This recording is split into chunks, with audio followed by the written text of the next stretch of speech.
Nindauya mumba menyu nemvira nguzo kuimbira itirai muranda wenyu zvakanaka kuti ndirarambe ipapo ndichachengetedza shoko renyu mumwoyo wangu ndiani ungandinyurura kana musimi kubva mumatope ndinotenda mama ndinotenda mama tinokutunidza mama tinokutenda tinokutunidza mama tinokutenda tinokurumidza mama tinokutenda tinokurumidza mama tinokutenda tinokurumidza mama tinokutenda tinokurumidza baba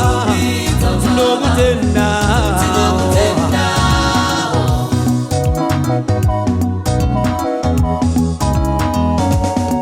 mweya wangu unonyunguruka nokuremerwa ndaisheya ndisimbise ise zvinorehwa neshoko renyu mwari wangu bvisai kwandiri nzira yenhema nenyasha dzenyu mundipe murau wenyu ndakasanangura nzira yakatendeka ndakaisa zvose zvamakatonga mberi kwangu isheya nemhuri yangu kubva zvino ndicharumbidza imi moga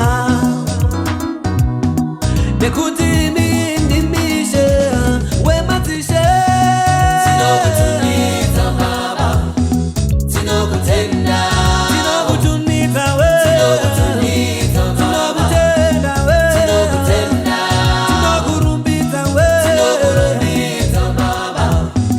tinokutenda tinokurumidza baba tinokutenda tinokurumidza baba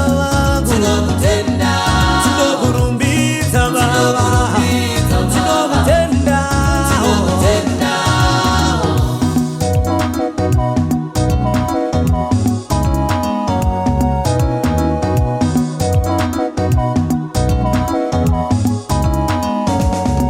kudai vanhu tarumbidza Jehovha nokuda kwokunaka kwake uye nokuda kwamabasa ake akanaka akaitira vanhu ini ndauya nemwoyo wakapwanyika kwamuri kuti mundiumbe patsva nekuti ndega